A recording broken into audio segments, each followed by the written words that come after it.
Yes, Representative Turner. Thank you, Mr. Chairman.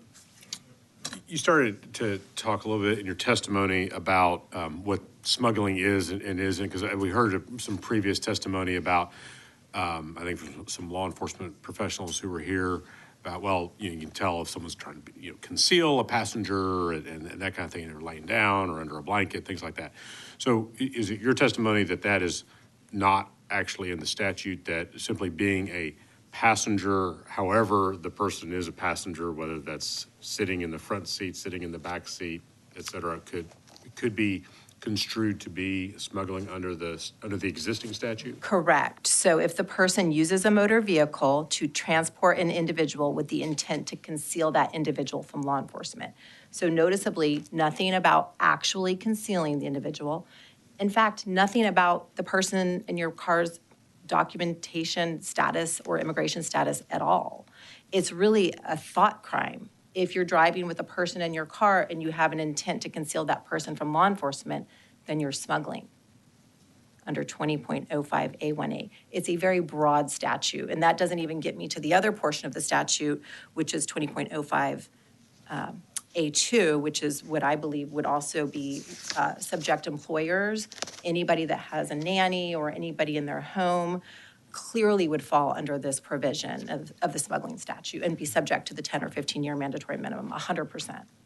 What about the scenario that Vice Chair Hernandez raised earlier about, perhaps a school bus or church van, transporting people, and one or two of those people may be undocumented?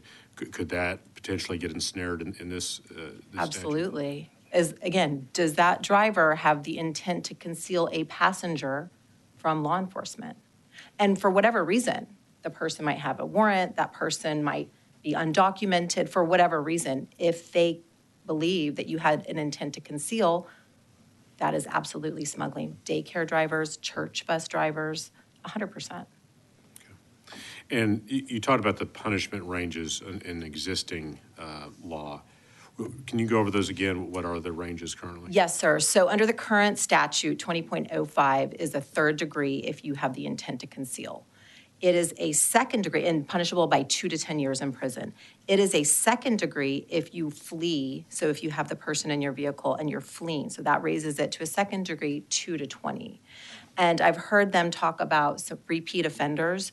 Repeat offenders would be subject to our statutory scheme that we currently have in Texas, which is you enhance it to the next higher level of punishment. If you have 2 prior convictions, final convictions, you can be habitualized, which is 25 to life. So we already have a very severe punishment scheme in Texas for felony offenses, especially for repeat offenders under current law. Okay. So under current law, the judge then has some discretion, it sounds like, 2 to 10 or 2 to 20 in the first 2 scenarios. That's correct. And they're also probation eligible if they have never been previously convicted of a felony. Understood. Thanks for that clarification. Okay, thank you. Thank you.